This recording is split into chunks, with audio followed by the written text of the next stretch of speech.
Apa khabar cikgu-cikgu sekalian?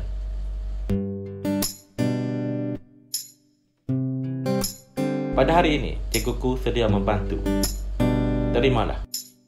Manual pengajaran dan pembelajaran di rumah. Kandungan, pengenalan, definisi operasi, objektif, pendekatan dan kaedah PDPR, pendekatan PDPR, kaedah PDPR, pelaksanaan PDPR, penutup, pengenalan. Pelan Pembangunan Pendidikan Malaysia 2013 hingga 2025 menggariskan setiap murid mendapat akses kepada pendidikan untuk mencapai potensi diri, peluang mengikuti pendidikan meskipun mereka tidak dapat hadir ke sekolah. Tujuan manual ini membantu guru melaksanakan pengajaran dan pembelajaran di rumah (PDPR) sebagai alternatif pembelajaran norma baharu. Definisi operasi. PDPR ialah PDP yang dilaksanakan di rumah atau pusat komuniti atau di mana-mana lokasi yang bersesuaian. PDPR boleh dilaksanakan dalam talian dan atau luar talian dan atau off-site dengan berstruktur dan terancang. Objektif PDPR. Panduan kepada guru untuk melaksanakan PDPR secara berstruktur dan terancang dan murid mengikuti PDPR secara optimal. Pendekatan PDPR dalam talian. Cara belajar. Ada capaian internet. Guna peranti. Belajar secara real time. Tempoh layar maksimum ikut umur, tahap persekolahan dan tempoh waktu layar sehari. Prasekolah 1 jam. Rendah 1 hingga 2 jam. Menengah rendah 2 hingga 3 jam. Menengah atas 3 hingga 4 jam. Medium delima, cikgu tube dan aplikasi media sosial. Google Meet atau Microsoft Teams atau live streaming. E-permainan atau gamification, video, klip audio, e-buku, rakaman video atau tugasan dalam talian. Pendekatan PDPR luar talian.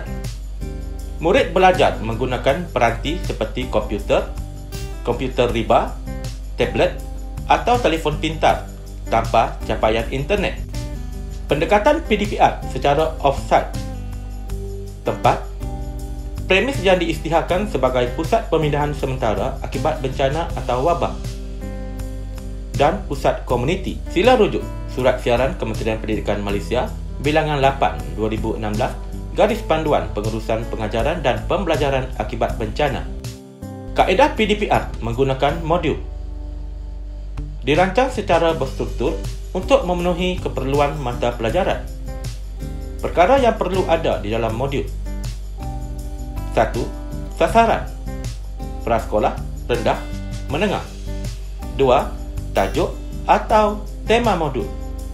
3. Objektif berdasarkan DSKP. 4. Tempoh pelaksanaan aktiviti. 5. Nota berkaitan tajuk modul. 6. Aktiviti relevan, topik PDP dan yang ketujuh, pentaksiran. Kaedah PDPR berasaskan projek. Dilaksanakan mengikut mata pelajaran ataupun gabungan beberapa mata pelajaran. Pelaksanaannya adalah seperti berikut. 1. Memberi tajuk kepada murid. 2. Membimbing murid untuk mengenal pasti kaedah menyiapkan projek yang diberikan. 3. Membimbing murid untuk mengenal pasti bahan, peralatan dan kos yang diperlukan. 4. Menentukan jangka masa menyiapkan projek. 5. Membimbing murid menyelesaikan projek. 6. Membentangkan hasil projek. Dan ketujuh, membuat refleksi tentang proses penghasilan projek. Peranan guru.